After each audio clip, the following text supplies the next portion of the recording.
বিসমিল্লাহির রহমানির রহিম। আসসালামু আলাইকুম ওয়া রাহমাতুল্লাহ। ইয়াজিদ ইবনে মুয়াবিয়া তারিখে ইসলামের সেই শয়তান ব্যক্তি যার হাত আহলে বাইতে রাসূলদের রক্তের রাঙা হয়ে আছে। তার কালো ব্যক্তিত্ব এবং নোংরা কর্মকাণ্ড তাকে ফেরাউন, নমরুদ এবং কারুনের স্থানে খাড়া করে দেয়। সে মদিনাতে ফ্যাসাদ সৃষ্টি করেছিল, কাবাতে আগুন ধরিয়েছিল আর সহস্র সাহাবাকে নিজের বশ্যতা স্বীকার না করার জন্য শহীদও করেছিল। কিন্তু তার জীবনীতে সবচেয়ে বড় গুনাহের কাজ নওয়াসে রাসূল ইমাম হুসাইন রাদিয়াল্লাহু তাআলা আনহু এবং আহলে বায়াতকে শহীদ করা ছিল। তো আজকের এই ভিডিওতে আমরা জানবো কারবালার যুদ্ধ সংঘটিত হওয়ার আসল কারণ কি ছিল।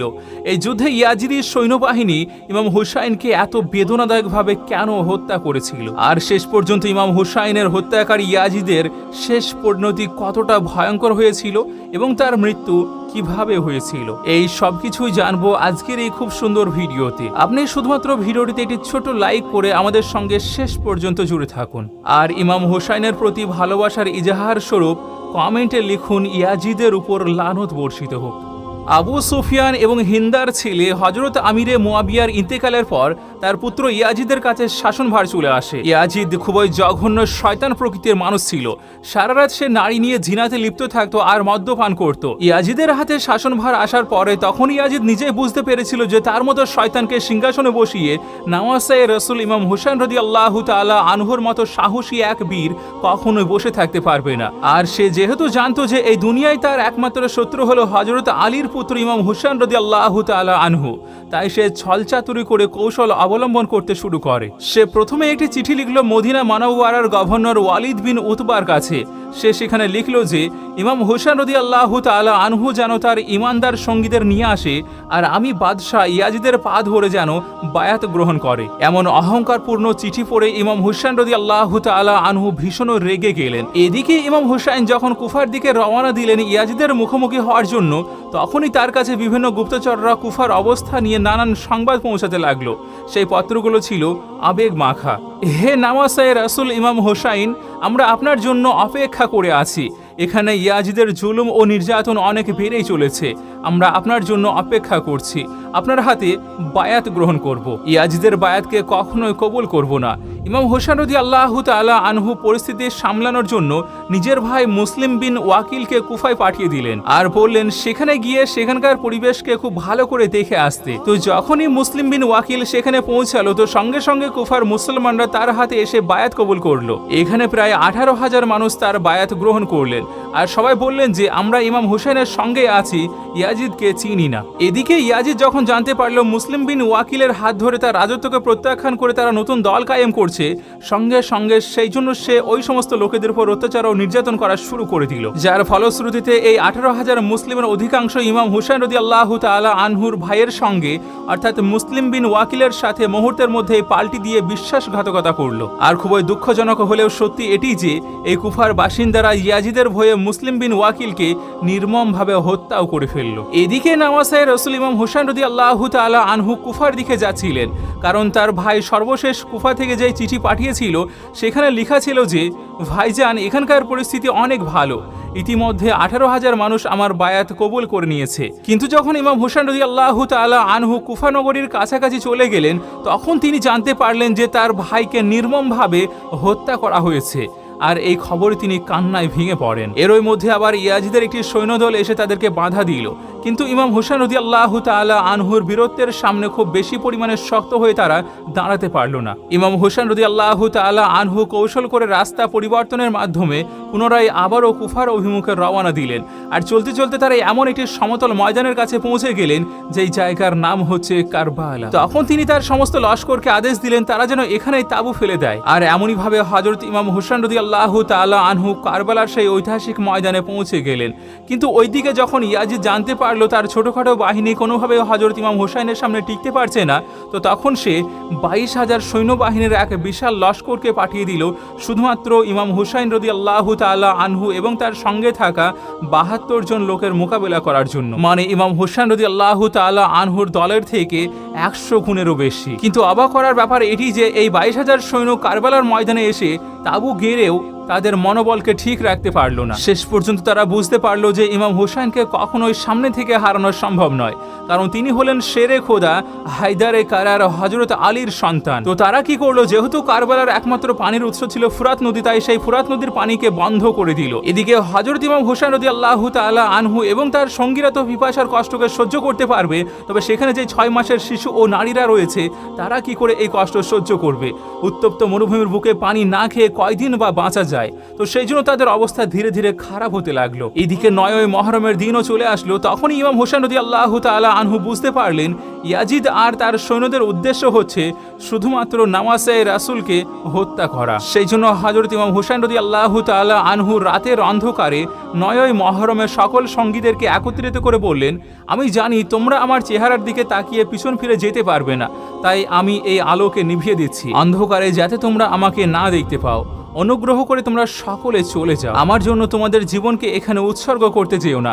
তাদের উদ্দেশ্য শুধুমাত্র আমি, আর আমি একাই এই 22,000 সৈন্যের বিরুদ্ধে লড়াই করব। তোমরা তোমাদের পরিবারকে নিয়ে ফিরে যাও। এই লড়াই তোমাদের নয়, এটা আমার লড়াই। এরপর নামাসায়ে রাসূল আলোকে নিভিয়ে দিয়ে 2 ঘন্টা পর্যন্ত অপেক্ষা করলেন। তো পুনরায় আলো জ্বালিয়ে দেখতে পেলেন যে তাদের মধ্যে একজনও যায়নি। প্রত্যেকেই ইমাম হুসাইন রাদিয়াল্লাহু তাআলা আনহুর দিকে তাকিয়ে হু হু করে কান্না করছে। ইমাম হুসাইন রাদিয়াল্লাহু তাআলা আনহু চোখের পানিকে ধরে রাখতে পারলেন না, আর তারা প্রত্যেকেই ইমাম হুসাইন রাদিয়াল্লাহু তাআলা আনহুর হাত শক্ত করে ধরলেন আর বললেন, ইয়া ইমাম হুসাইন, আপনি হলেন আমিরুল মুমিনিনের পুত্র, আপনি হচ্ছেন রাসূল সাল্লাল্লাহু আলাইহি ওয়াসাল্লামের প্রিয় নাতি। আমরা কি করে আপনাকে এভাবে ছেড়ে চলে যেতে পারি? আপনাকে আজ এমন অবস্থায় ফেলে রেখে কাল কিয়ামতের দিনে কিভাবে রাসূল সাল্লাল্লাহু আলাইহি ওয়াসাল্লামের সামনে মুখ দেখাবো? কিভাবে শেরে খোদা হযরত আলীর সামনাসামনি হব? এই দুনিয়ার জীবনই কি সব? তো এরই মধ্যে কথা বলতে বলতে একটি তীর এসে ইমাম হুসাইন রাদিয়াল্লাহু তাআলা আনহুর 6 মাসের সন্তানের বুকে বিদ্ধ হলো। চোখের সামনে নিজের দুধের শিশুর মৃত্যুকে দেখে ইমাম হুসাইন রাদিয়াল্লাহু তাআলা আনহু ভীষণ কান্না করতে লাগলেন। আর ঠিক তখনই ইয়াজিদের সৈন্যরা একের পর এক আরও তীর ছুঁড়তে লাগলো। হযরত আব্বাস রাদিয়াল্লাহু তাআলা আনহু ইমাম হুসাইনের সামনে ঢাল হয়ে দাঁড়িয়ে গেলেন। এক পর্যায়ে তীরের আঘাতে হযরত আব্বাসের পিঠ ঝাঁঝরা হয়ে গেল। ইমাম হুসাইন রাদিয়াল্লাহু তাআলা আনহু ধীরে ধীরে সামনের দিকে এগিয়ে গেলেন আর ফুরাত নদীর কাছে গিয়ে সেখান থেকে পানি নিলেন আর তিনি পানি পান করলেন। তারপর বীরের মতো জ্বলে উঠলেন আর বললেন, কে আছো সামনে এসো এই 22,000 সৈন্যদের মধ্য থেকে। অতি উৎসাহী 200-300 সৈন্যরা দৌড়ে গেল, যারা আসলেই চাইছিল ইয়াজিদের কাছ থেকে পুরস্কার নিতে। কিন্তু যখনই তাদের সামনাসামনি ইমাম হুসাইন রাদিয়াল্লাহু তাআলা আনহুর সঙ্গে হলো, তখন তারা বুঝতে পারলো আমরা কার সামনে চলে এসেছি। ইমাম হুসাইন রাদিয়াল্লাহু তাআলা আনহু ছিলেন শেরে খোদা আল্লাহর সিংহ হযরত আলীর সন্তান। তিনি একাই এই 350 সৈন্যদেরকে হত্যা করে ফেললেন। আর এই দৃশ্যকে দেখে পিছনে থাকা 22,000 সৈন্যদের মধ্য থেকে কেউ আর সামনের দিকে এগিয়ে আসার সাহস করলো না। এতটাই ভয় পেয়েছিল যে, কেননা এটা একটা অস্বাভাবিক যুদ্ধ হয়েছিল যেখানে রক্তের ফোয়ারা ছুটেছিল। নামাসায়ে রাসূল ইমাম হুসাইন রাদিয়াল্লাহু তাআলা আনহুর তরবারির আঘাতে যখন ইয়াজিদের সৈন্যরা বুঝতে পারল ইমাম হুসাইনকে কোনোভাবে সামনে থেকে হারানো সম্ভব নয়, এমনকি তীর ছুঁড়েও নয়, তো ইয়াজিদি বাহিনী অপেক্ষায় ছিল কখন হযরত ইমাম হুসাইন রাদিয়াল্লাহু তাআলা আনহু নামাজের জন্য দাঁড়াবে, কারণ তারা ভালো করে জানে যে নামাসায়ে রাসূল কখনো নামাজকে ছাড়বে না। তারপর সময় এসে গেল। আসরের সময় আসা মাত্রই যুদ্ধের ময়দান থেকে একটু আড়ালে এক গুহার পাথরের উপর দাঁড়িয়ে ইমাম হুসাইন রাদিয়াল্লাহু তাআলা আনহু আসরের নামাজের নিয়ত করলেন আর কিছুক্ষণের মধ্যেই তিনি সাজদাতে গেলেন। অপরদিকে ইয়াজিদের সৈন্যের এক নিকৃষ্ট সিপাহী, যার নাম ছিল শিমর বিন জিলজাওশন, সে ইমাম হুসাইন রাদিয়াল্লাহু তাআলা আনহুর মাথার উপর সজোরে তরবারি দিয়ে আঘাত করে তার মাথা মুবারককে শরীর থেকে আলাদা করে দিল। ইন্না লিল্লাহি ওয়া ইন্না ইলাইহি রাজিউন। হযরত ইমাম হুসাইনকে শহীদ করার পর ইয়াজিদের সৈন্যরা তার মাথা মুবারককে নিয়ে সমস্ত কুফা নগরীতে ঘুরে ঘুরে দেখাতে লাগলো, নৃত্য করতে লাগলো। তারা বলতে লাগলো, এই দেখো মুহাম্মদের প্রিয় নাতির মাথা, আমাদের সামনে মাথা নত না করলে তোমাদেরও এই একই পরিণতি হবে। তার মতো বীরের গর্দান নিয়ে এসেছি, তোমাদের গর্দান নিতে তো সময় লাগবে না। শেষমেশ কারবালার এই দুঃখভরা যুদ্ধে ইমাম হুসাইন রাদিয়াল্লাহু তাআলা আনহুর বংশের মধ্যে থেকে শুধুমাত্র একজন ছেলে জীবিত ছিলেন, যার নাম ছিল হযরত জয়নুল আবেদিন। এরপর হযরত ইমাম হুসাইন রাদিয়াল্লাহু তাআলা আনহুর ঘরের সমস্ত নারীদেরকে বন্দী বানিয়ে জঘন্যভাবে অপমান করে কুফার রাস্তায় হাঁটানো হয়েছিল। আর এই দৃশ্যকে দেখে কুফাবাসীদের হৃদয় ইয়াজিদের জন্য প্রচন্ড ঘৃণার জন্ম হয়। সবাই বলতে লাগলো, ঠিক আছে, বুঝতে পেরেছি ইয়াজিদ তার রাজত্বকে টিকিয়ে রাখার জন্য ইমাম হুসাইনকে শহীদ করেছে, কিন্তু রাসূলুল্লাহ সাল্লাল্লাহু আলাইহি ওয়াসাল্লামের বংশের নারীদের কেন অপমান করছে? তারা এমন কি দোষ করলো? কিন্তু মানুষ ছিল ভীত, সেই জন্য কোনোভাবেই তারা ইয়াজিদের সামনে দাঁড়াতে পারছিল না। আর ইমাম হোসেনকে শহীদ করার পর ইয়াজিদ ভেবেছিল এই দুনিয়ায় তার সামনে মাথা তুলে দাঁড়ানোর মতো কেউ আর নেই, সেই জন্য সম্পূর্ণ পৃথিবী তার ভয়ে নতুন করে কেঁপে উঠবে। সে খুবই জোরে হুঙ্কার দিয়ে ইমাম হোসেন রাদিয়াল্লাহু তাআলা আনহুর কেটে ফেলা মাথা মুবারকে আঘাত করে বলেছিল, কি আছে আমার সামনে দাঁড়াতে পারে, আমিই হব এই দুনিয়ার একমাত্র অধিপতি। কিন্তু এবার আপনারা জানতে পারবেন এই পৃথিবীর নিজেকে একমাত্র অধিপতি বলা ইয়াজিদের শেষ পরিণতি কি হয়েছিল। রিওয়ায়েতে এসেছে যখন ইয়াজিদ হযরত ইমাম হোসেনকে হত্যা করে ফেলল, তখন সে এই ভেবেছিল যে এমন অত্যাচারের পর আরবের সমস্ত মানুষ তার বায়াতকে কবুল করে নেবে, তার ভয়ে হোক, ইচ্ছায় হোক, অনিচ্ছায় হোক, যে কোনোভাবে তার সামনে মাথা নত করে রাখবে। কিন্তু ওই যে রাসূল সাল্লাল্লাহু আলাইহি ওয়াসাল্লামের বংশের মেয়েদেরকে যখন বন্দি করে রাস্তা দিয়ে হাঁটিয়ে হাঁটিয়ে নিয়ে যাচ্ছিল, তাদেরকে ছড়ি মারছিল, অত্যাচার করছিল, তখন যেহেতু রাসূল সাল্লাল্লাহু আলাইহি ওয়াসাল্লামের বংশের মেয়েরা ছিল সম্মানিতা, সেই জন্য তাদের মুখ থেকে তখন খুতবা বের হচ্ছিল। এই খুতবায় এমন ছিল যা শুনতে শুনতে মৃতপ্রায় মানুষগুলোর হৃদয়ে যে ঈমান ছিল তা নতুন করে আরেকবার জীবিত হতে লাগলো। আর এমনইভাবে ইয়াজিদের বিরুদ্ধে সেই দিন থেকেই নতুন করে আন্দোলনের বীজ বপন হয়ে গেল। সেই নারীদের আগুন ঝরানো খুতবার জন্য সমস্ত মানুষ বুঝতে পারলো ইসলাম হলো আল্লাহর মনোনীত দিন, মুস্তাফা সাল্লাল্লাহু আলাইহি ওয়াসাল্লাম আল্লাহর প্রেরিত রাসূল, আর নবীর বংশধর হচ্ছে আল্লাহর সবচেয়ে প্রিয়। যে নবীর বংশের উপর জুলুম করেছে তাকে বাদশা বলার সবচেয়ে বড় গুনাহ হবে। এই জন্য মদিনার বাসিন্দারা ইয়াজিদের বায়াত গ্রহণ করাকে অস্বীকার করলো। এমন পরিস্থিতিকে দেখে ইয়াজিদ মদিনার উপর আক্রমণ করে দিল। আর বলা হয়ে থাকে যে ইয়াজিদ 3 দিন ধরে মদিনার শহরে লুটপাট করতে থাকে, এমনকি সে মসজিদে নববীতে নিজের ঘোড়াকে বেঁধে রেখেছিল, যেখানে রাসূল সাল্লাল্লাহু আলাইহি ওয়াসাল্লাম নামাজ পড়াতেন। নাউযুবিল্লাহ মিন যালিক। আর আসহাবে রাসূলের সন্তানদের সঙ্গেও যতটা পারত সে খারাপ ব্যবহার করত, জুলুম অত্যাচার করতে লাগলো। আর এই কারণে মক্কা থেকেও ইয়াজিদের বিরোধিতা প্রখর হতে লাগলো। কিন্তু ইয়াজিদ যেন থামার পাত্রই নয়। যখন জানতে পারলো মদিনার পরে মক্কাবাসীরাও তার বিরোধিতা করতে শুরু করেছে, তার বায়াত এখন আর গ্রহণ করতে চাইছে না, তখন সে মক্কা নগরীতেও আক্রমণ করলো। ইতিহাস থেকে জানা যায় যে সেই ঘটনাকে হীরার ঘটনা বলা হয়ে থাকে। ইয়াজিদ মক্কায় আক্রমণ করে এমন এমন কাজ করেছিল যা এই দুনিয়ার বুকে থাকা অন্য কেউ রাসূল সাল্লাল্লাহু আলাইহি ওয়াসাল্লামের ওয়াফাতের পর করেছে কিনা সন্দেহ আছে। যেই দৃশ্যকে দেখে মক্কার সমস্ত বাসিন্দারা ইয়াজিদকে লানত দিয়েছিল। সে মক্কা মুকাররমা আক্রমণের পর মক্কা শরীফের চারপাশে আগুন লাগিয়ে দিয়েছিল। খানা কাবাতে আগুন জ্বলতে দেখে মানুষ প্রচন্ড পরিমাণে তার উপর ক্ষিপ্ত হয়ে ওঠে। যেদিন মক্কার চারিপাশে গিলাফে ইয়াজিদ আগুন দিয়েছিল, সেই আগুন খুব বেশিক্ষণ দীর্ঘস্থায়ী হয়নি। হঠাৎ করে দৌড়ে এসে মানুষজন পানি দিয়ে সেই আগুনকে নিভিয়ে দেয়। আর আশ্চর্য অদ্ভুতভাবে মক্কা মুকাররমার গিলাফের কোনো ক্ষতি হয়নি, সেখানে কোনো কিছু পুড়েও যায়নি। কিন্তু যখন এই আগুন নিভে যায়, এরপর থেকে ইয়াজিদের পেটে আগুন জ্বলতে থাকে। অর্থাৎ ইয়াজিদ ভয়ঙ্কর ধরনের এক রোগে আক্রান্ত হয়ে পড়ে। সেই রোগ এত মারাত্মক ছিল যে সারাক্ষণ শুধু ইয়াজিদ বলতো পিপাসায় লাগছে, আর পিপাসার জন্য অস্থির হয়ে উঠত। সে শুধু বলতো পানি দাও, পানি দাও, আমাকে পানি দাও।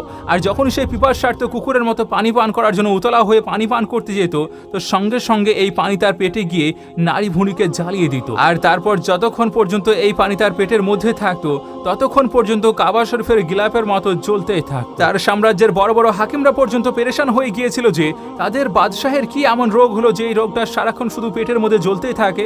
এদিকে পানির পিপাসা ছাড়া সে বাঁচে না, আবার পানি খেলেও পেটের যন্ত্রণা। এমন কোনো রাত ছিল না যে রাজদরবারের সদস্যরা শান্তিতে ঘুমাতে পারত, কারণ সারা রাত্রি ইয়াজিদ চিৎকার আর চেঁচামেচি করত। সে নিজের যন্ত্রণাকে সহ্য করতে না পেরে দেওয়ালের সাথে নিজের মাথাতে বাড়ি দিত।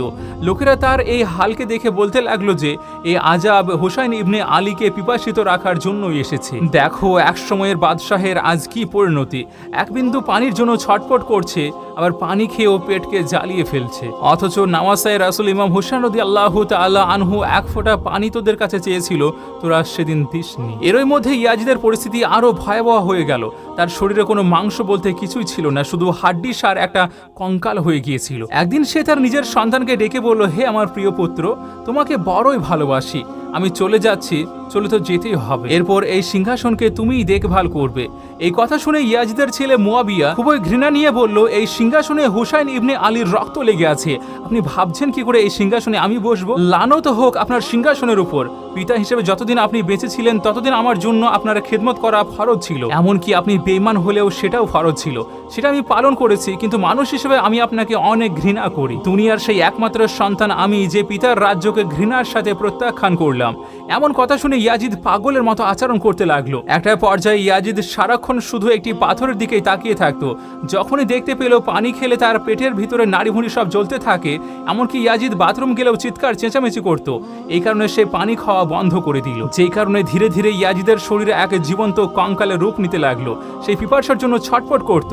এই জন্য মাঝে মধ্যে তাকে নেশাদ্রব্য দেওয়া হতো, সারা রাত্রি তাকে নেশা করিয়ে রাখা হতো। আর তার নিজের কাছে একটি পোষ্য বানর ছিল।